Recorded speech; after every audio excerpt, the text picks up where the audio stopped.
Good evening, everyone, and welcome to another episode of On the Sofa. I'm Monja from our Edinburgh store, and joining me tonight is Kalyn to discuss Clan Duncan. Hi, I'm Kalyn, joining you from New York City.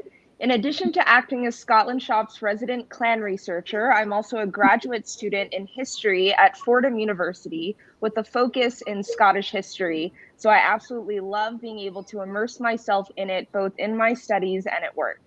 We actually have a whole section on our website dedicated to each of the Scottish clans. If you're interested in finding out more about the history of your clan, then we certainly recommend taking a look. Absolutely. So there are over 500 clan and family associations registered around the world, and we do love learning new bits of history and hearing from our customers how they explored their heritage and trace their roots. We'll have digging into the often bloody and brutal stories, highlighting the lesser known bits of Scottish clan history and the work of the clan societies around the world. Please don't hesitate to chip in if you've got more to add or if you've got any stories of your own. So this past month, we've been celebrating all things Clan Duncan. So join us as we delve into this clan's history and discover some of their most intriguing stories from the past and present. We'll be learning about some of their most famous events in history, famous faces old and new, and so much more. We always welcome your input, so if you're associated with Clan Duncan and you have stories to share or questions to ask, please let us know in the comments. Absolutely. So let's get into how it all started, first of all. Like so many of the very oldest Scottish clans, Clan Duncan is spread out and with a lot of history all over Scotland. So they're not sort of refined to one area, which is quite nice. Duncans are a bit everywhere. So the territories that Duncan and Clan Duncan have inhabited include Perthshire, Tayshire, Angus, Fife and Aberdeenshire. So that's sort of up north down to the central belt, a bit of that whole section in the middle. There are also several territorial houses of Duncan, and there's a long list. So these do include Duncan of Seaside and Lundy, which is more well known as Camperdown, and I think Kalyn, you'll go into a bit more of that later on for us. And there's also Duncan of Jordanston, Duncan of Ardowney, Duncan of Scatraw, Duncan of Mott, Duncan of Parkhill, Beveridge Duncan of Danside, and Gom Duncan of Dunbarney as well. So a huge list of Duncan places. It's a lot of Scottish names over there. I feel like you got through it so well. I feel like if it were me, needing to say all of these Scottish places, you got an A plus, quite a few, but A plus. Okay. Thank you. Want more to do with names? So Duncan comes from various Gaelic spellings of the name Duncan, which, like, broken down, typically refer to some sort of warrior. Quite a good name meaning. Yeah. So the name first came about during the 4th century, which, so there's one interesting fact that I really liked learning about this month, and it is that there is a really interesting artifact. It's a very large, very impressive 9-foot stone from the 4th century AD. Its full title is 4th century AD Turpilian stone. Oh. Full title. There's a mouthful for you. So it's located in Crickhowell, Wales. So not in Scotland, but during that time, everyone was kind of everywhere. Still sort of Celtic, so all ties in. Yeah, so the stone is inscribed in Ogham. If you know the better pronunciation of that, please let me know. So that is the writing system for medieval Irish, which was really comprised of like different archaic symbols, which there are some scholars that can translate it, but really most of the time, if we know what these artifacts say, it's because there's also a Latin transcription on them. So Fortunately for archaeologists, a Latin transcription of the OEM transcription was also recorded on the stone, and it actually roughly translates to the fort warrior.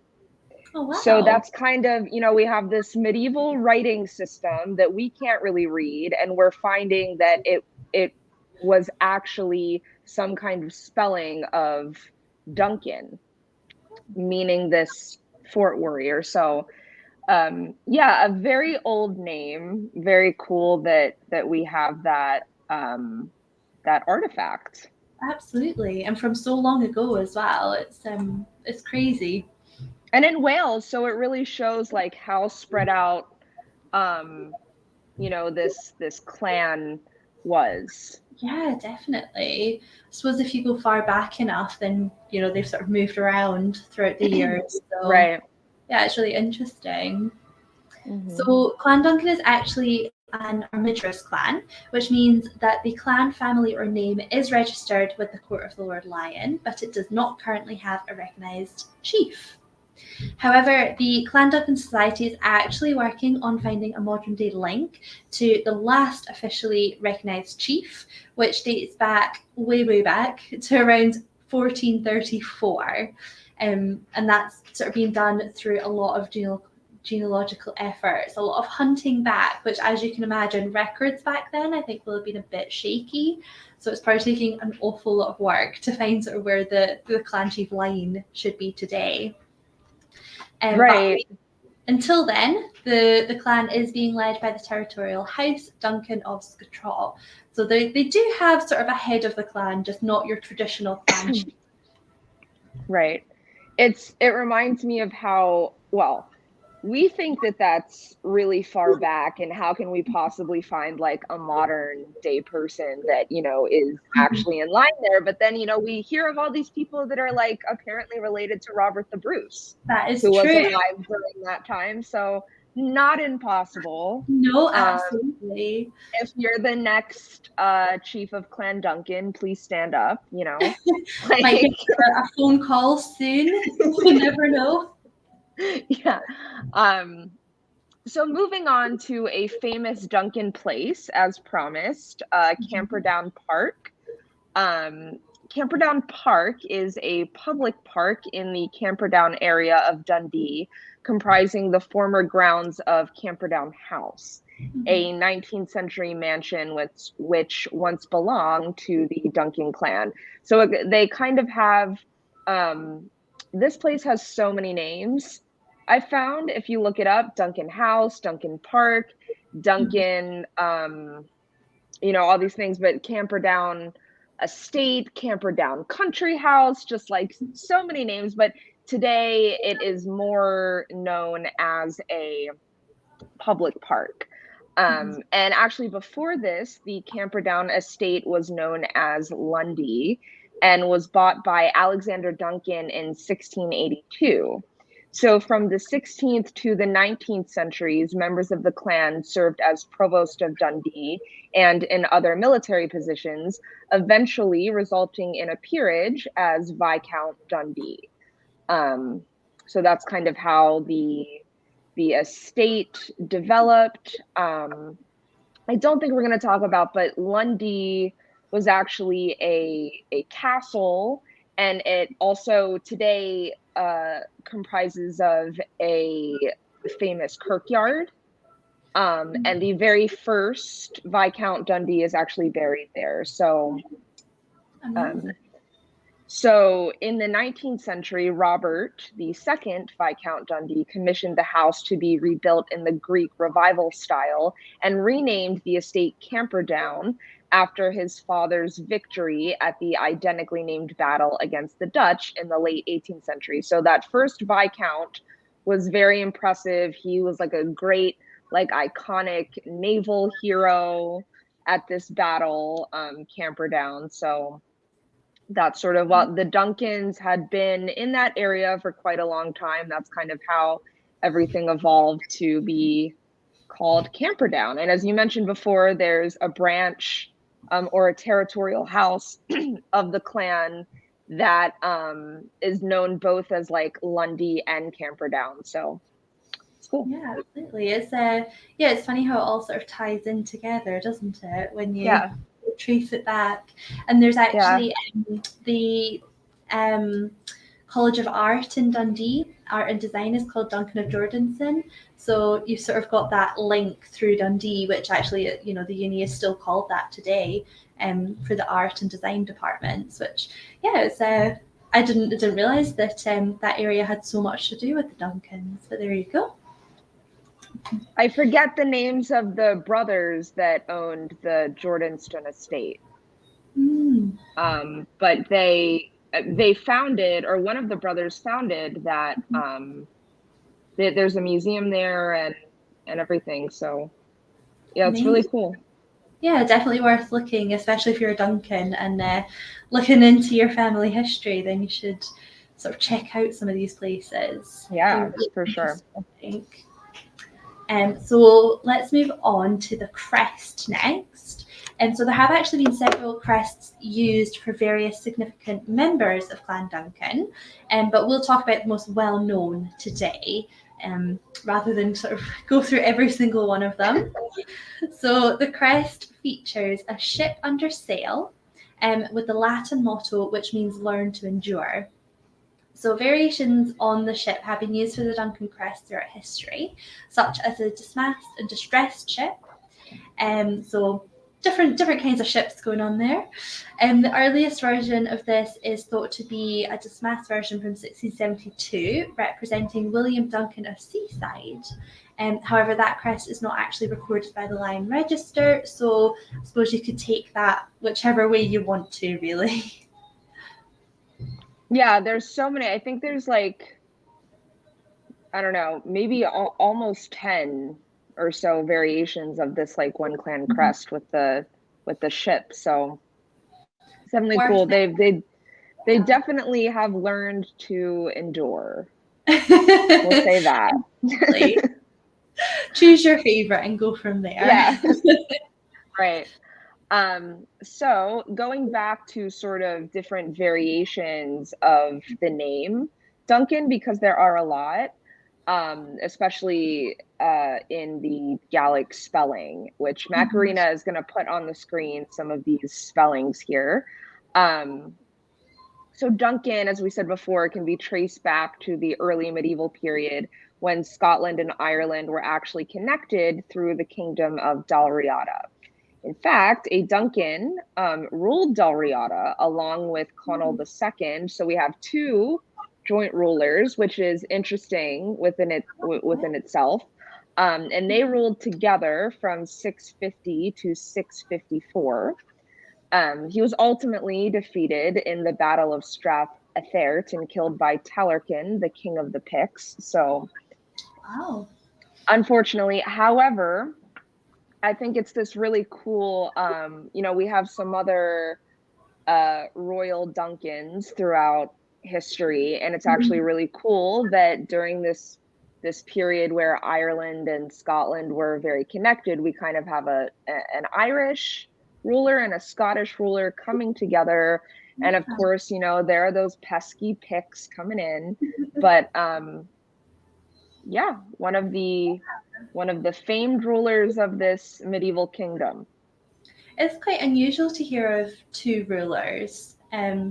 Sort of, especially way back then, it tended to be a battle to hold the throne for one person. So it's interesting. Yeah, I think it just had something to do with trying really hard to not just like unite, but also to form this one kingdom that kind of like wasn't connected to. It's like you have Ireland and Scotland and then those isles there, and it's wanting to maybe create that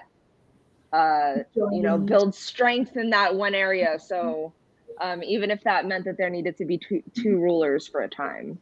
And it worked for a few years. So for a few years. A few years. I mean, that's all you could really ask in the medieval times, wasn't it? So yeah. So Clan Duncan actually has two plant badges as well. So they've got their crest, but they've got two different plant badges. So they've got bracken, or any more in Gaelic, and bell heather. So both of the plants are actually really commonly known in Scotland, and you can find them just about anywhere. So if you are visiting, then I'm sure it won't be hard to find bracken or heather anywhere you go. So it is really suitable that they are both the plant badges for such a well-known and very old Scottish clan as well. So the clan war cry also translates from Gaelic to fierce when roused. So that war cry can be connected to the chief's coat of arms, which features 3 silver wolf heads on a blood red shield supported by a serpent and a dove. So very dramatic, which, if you're sort of going for that dramatic war shield, then absolutely throw some wolves and everything on there. Of course. And so, yeah, you might as well go all out. I mean, what's the point? You're not going to put like a little bunny rabbit on it. No, you've got to look fierce. And as the war cry says, fierce is the name of the game. So makes perfect sense. And due to the way that the arms are actually recorded in Scotland, several territorial houses of Clan Duncan may have their own separate arms, so different arms per different house, which is really interesting as well. So maybe worth looking into a few of those ones too, if you're into the crests and different coats of arms. And my screen will also pop up a photo now of the personal banner of John Duncan of Scotraw, Laird of Scotraw, who currently leads the clan. As we said, they don't have a clan chief, but the House of Scotraw actually sort of is the head of the clan, at least until they find the next in line. Well, I mean, I think like looking up so many different arms and crests and things it's so cool as a Duncan. Like not every clan has a bunch of different things to look into, and it's really, if you're really into your genealogy and you're trying to like pinpoint exactly where your family came from, I think like, you know, a clan like this, you can really get in there and like trace it all the way back, like maybe even just by locating the different arms or crests that maybe your ancestors had. It can point you in the right direction. So if anyone discovers anything cool about their genealogy through the use of arms or crests, sounds awesome. Definitely. So on to battles. So the first chief of Clan Duncan, he has one of my favorite names, or nicknames rather, that I discovered. So he was referred to as Duncan the Stout, or even Fat Duncan. And at first I was like, oh wow, that's, you know, okay. A little shady for your chief, but okay. However, rather than referring to his physical size, then the name is actually referencing his figurative stature in battle. So that's a much better. So it's okay, you know. No one was throwing any medieval shade. It's fine. Or not too at least.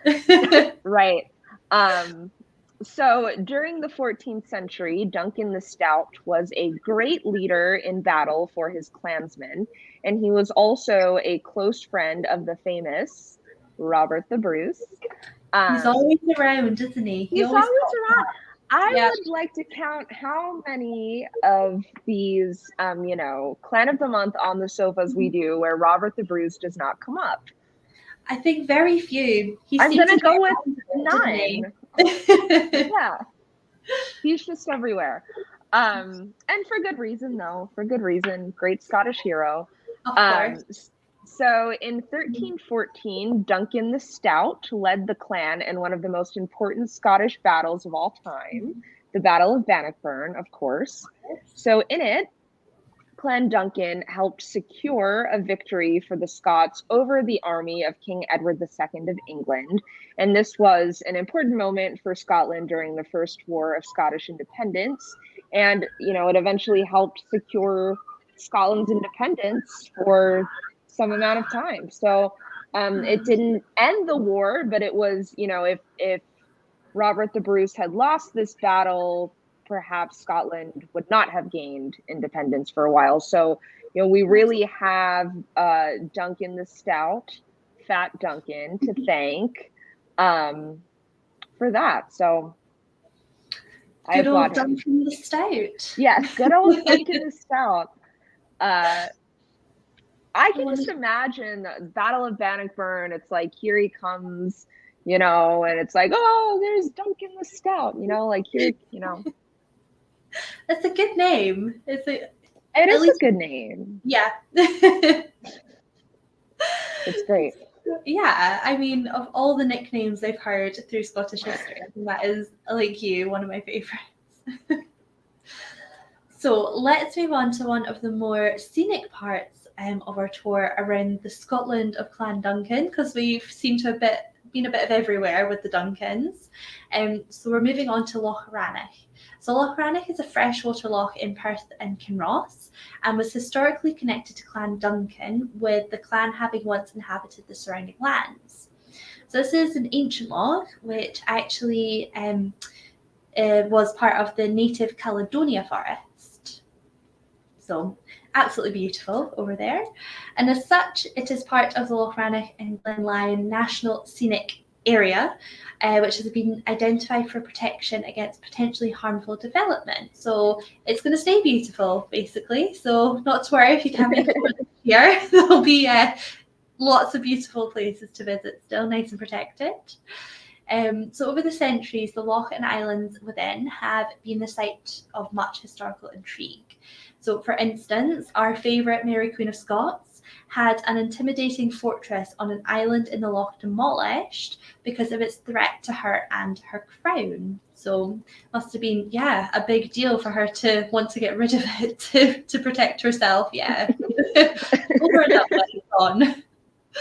So more modernly, fishing and other activities can be found on the loch, and more information about tourism on Loch Rannoch can be found on the Rannoch and Tummel Tourist Association website. So if you're interested in visiting and seeing what activities you can get up to, then worth checking them out. Well, I always have to just applaud Mary Queen of Scots for these moments of, I just wonder what those conversations are like, hey, please go demolish that. Just get rid of it. Just get it sail on. out, sail out to the island and just get rid of it. Yeah, we do team it quietly. Together. Yeah, I just don't want to see it anymore. I don't like that one. Just tear it down. That's fair dues, yeah. Right. I believe actually that that fortress might have belonged to Clan MacDonald. If I remember correctly. The MacDonalds are always involved in some kind of they were always there. Scuttle. Robert the Bruce and the MacDonalds. They were always. Yeah. So Monja, moving on to tartan, you are really, kind of our tartan expert here. So I'm wondering if you can tell us more about what the different terms such as ancient, modern,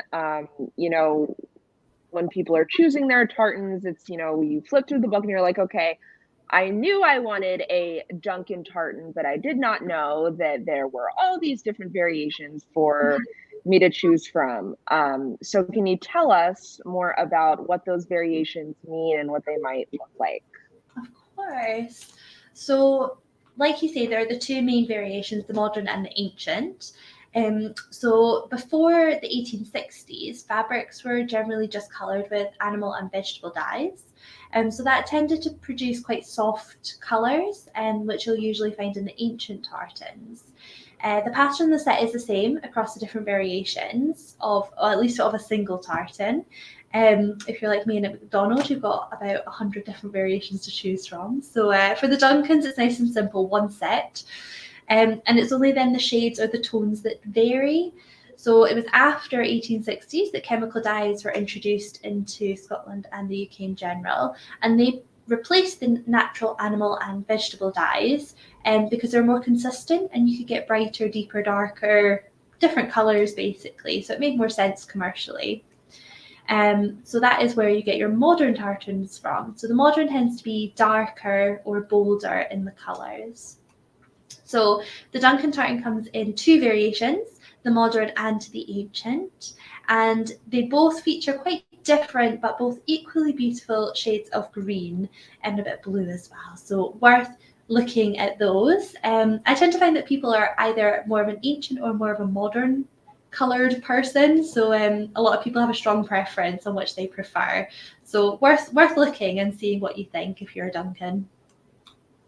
Well, I have to say that I just discovered the McGregor hunting. Yes. It could be McGregor hunting ancient. It is, but yeah. In any case, it's pink.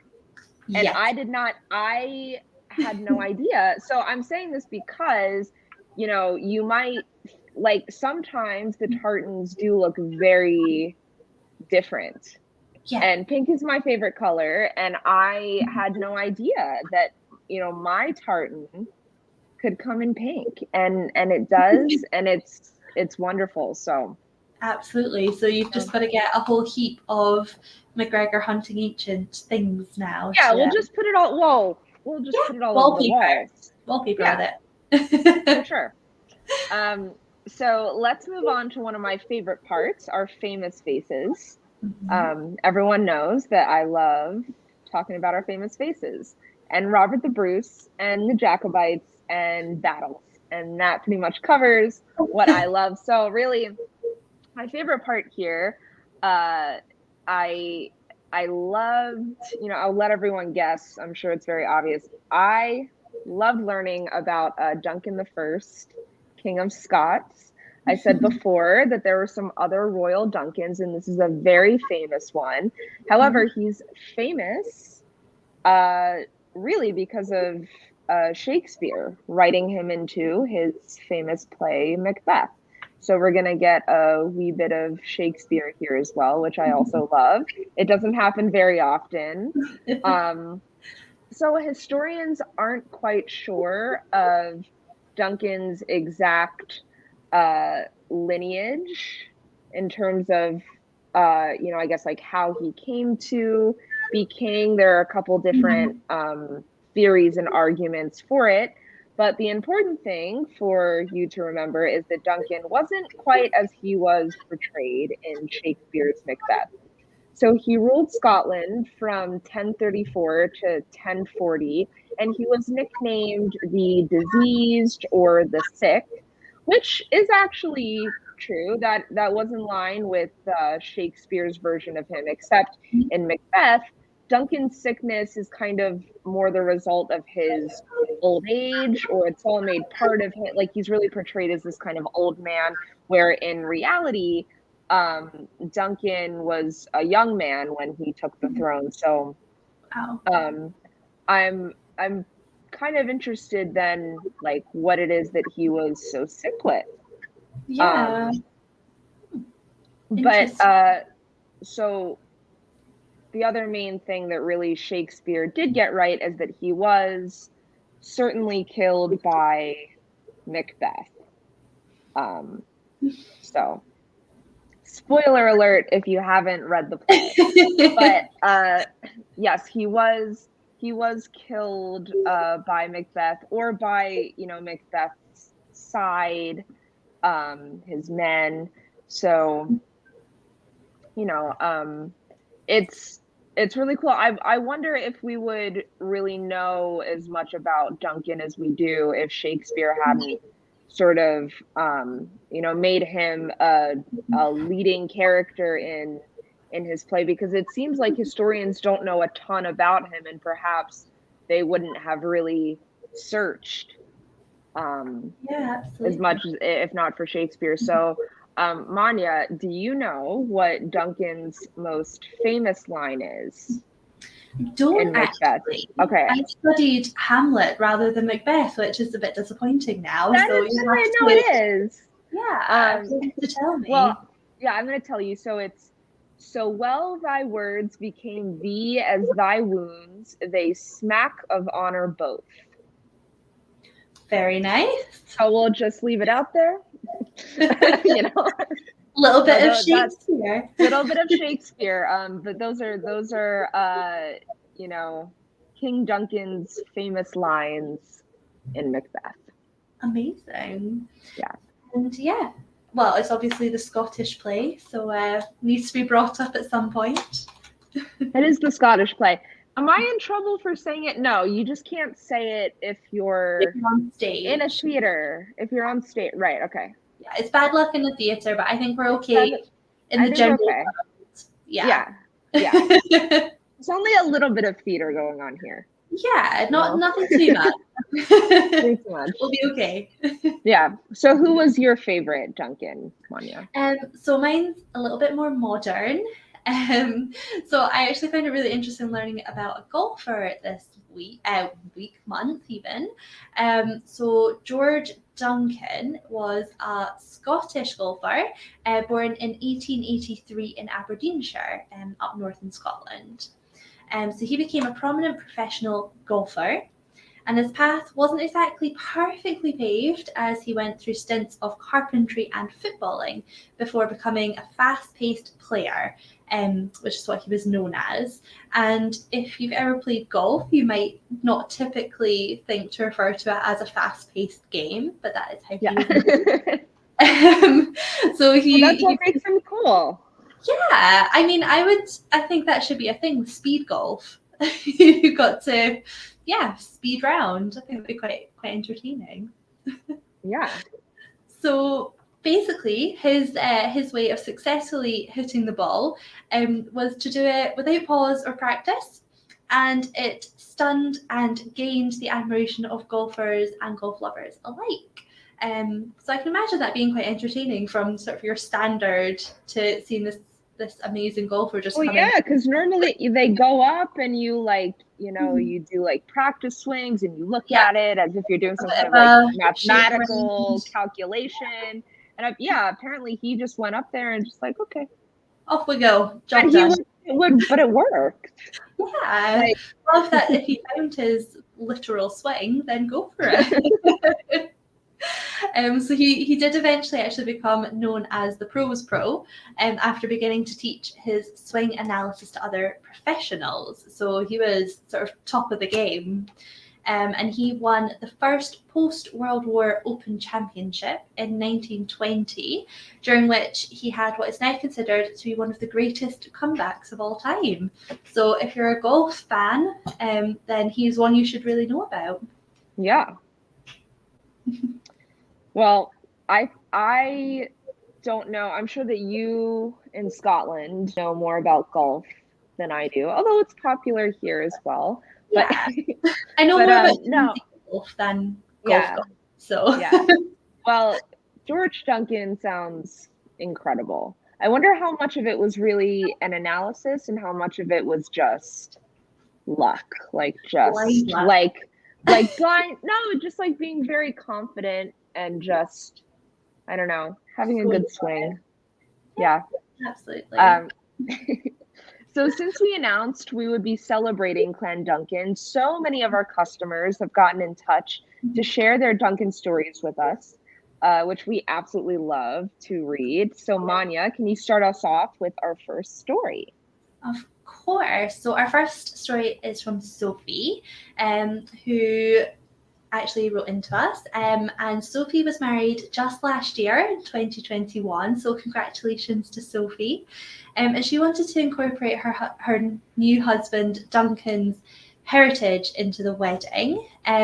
So the groom wore a Duncan modern tie for the big day, and then Sophie added a Duncan modern jacket to keep her cozy when it came a little chilly. So it's really nice to incorporate his sort of family background and ancestry into the wedding day, and just these little touches. So, and the Duncan modern is quite a subtle tartan, but it's beautiful. So very nice choice, I would say. And her look sounds really cool. Definitely. Sounds awesome. So our next story is from Judy, and this is in quotes. So she wrote to us saying, My 8-year-old granddaughter, Sava, lives in the UK. When we found out that I was coming to visit for Christmas, she asked me to make her a Christmas dress out of Duncan tartan fabric. So I ordered the fabric, let her choose the pattern, sewed it, and delivered it to her upon my arrival. I am thrilled that she is taking family ties so seriously. That's so sweet. An 8-year-old. Okay, so she's like a little budding, you know, tartan enthusiast. I love that. And it's so nice that it's got the family history in the fabric, but also her grandmother made it. So it's got sort of double whammy. And that's so Christmassy too. Tartan, to me, tartan at Christmas. Yeah, like, regardless of the colors, tartan itself is always just perfect for Christmas. So I love that. It's just so well done, Sava and Judy. So we do have a few questions, Kalyn. So do you want to take it away? Start us off? Sure. So Jen wants to know if there are any other cool places associated with Clan Duncan besides Camperdown. Yes. Okay, so this is what I was saying before. So there is the Lundy Kirkyard, famous. Actually, I didn't mention this. It's famous for its Abraham and Isaac stone. So there's a like a burial stone that has the story of Abraham and Isaac on it. I believe in text, but also in pictures. I don't know, I don't think that we know who the stone belongs to, but I'm assuming that it took a lot of work and probably a lot of money to, carve this stone. So that's really cool. I did mention it is the burial site of Adam Duncan, the first Viscount Duncan. So that's sort of a famous / aristocratic person who's buried at this famous kirkyard. So there's also the Jordanston Estate, which you had mentioned earlier, and the Ailth Parish Church. If I'm saying that incorrectly, you can let me know more, Mary. Yeah, I think that sounds right. So yeah, so both of those places also have incredible histories, and here comes the big man again. It is said that Robert the Bruce even visited the latter of those places. I believe that there is also some Pictish standing stones at that church as well. And the church itself that is standing there today it's later than Robert the Bruce, but there are some archways that are there or near there that would have been around during Robert the Bruce's time. So you can read all about these fantastic places on our Places of Clan Duncan blog. So feel free to look at that, and then tons of Duncan places to visit in Scotland that are really cool. Travel list on the go if you're sort of wanting to see Scotland through Clan Duncan places, then it's a good place to start. Right. And then you have to get over to Wales to see that, to see the other 4th century stone. So yeah, absolutely. Do we tour of the UK? Yeah. A Celtic tour. And you probably have to pop into Ireland as well. So probably. That's what's so cool about these clans, especially ones that have expanded a lot, because you really could do a really cool tour of the UK just following your clan. So well worth looking into. Yeah. So our second question is from Adam, who wants to know how to get more involved with Clan Duncan. So, very good question. The Clan Duncan Society is actually a really great place to start if you are a Duncan looking to get more involved with your clan. So the society promotes Duncan kinship through discussion groups, education, and genealogical research as well. So there's a lot going on over there for you to have a look at and start digging into your history. Currently, the society has the goal of petitioning the Court of the Lord Lion to recognise an official clan chief, like we mentioned earlier. And obviously, as such, it encourages all of those who claim to be members of the clan to connect with them in order to strengthen the clan's case. So if you're Duncan, get involved and help your clan find its chief after all these years. It's well it worth could be you. Like it could be, you know. You never know what phone call's coming. Yeah. So that would be awesome. Yeah, that would be absolutely insane. Just to, someone calls us and just says, yeah, but also then someone calls us and says, like, you know, you helped us find our clan chief. Definitely let us know if we helped you find out. Yeah. So another impressive future project of the Society's Clan Historical and Genealogical Archive.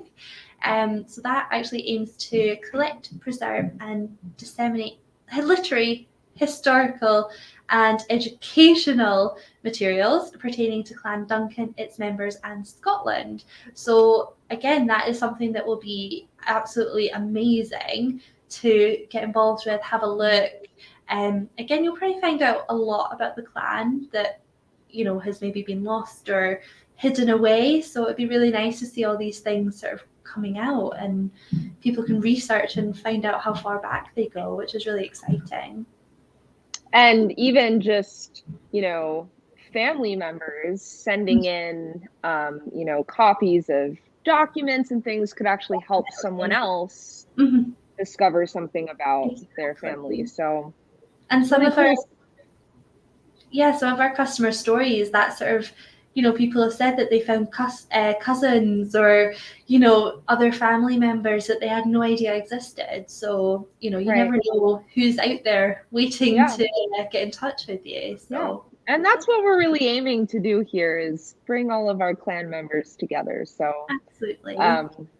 So there we have it. We hope that you've enjoyed learning about Clan Duncan with us, and that we have some Duncans that have come here to chat with other Duncans.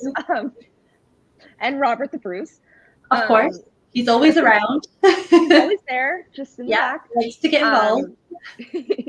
So filled with all of this new Duncan knowledge, if you would like to test your knowledge, just keep a lookout for our Clan Duncan quiz coming soon.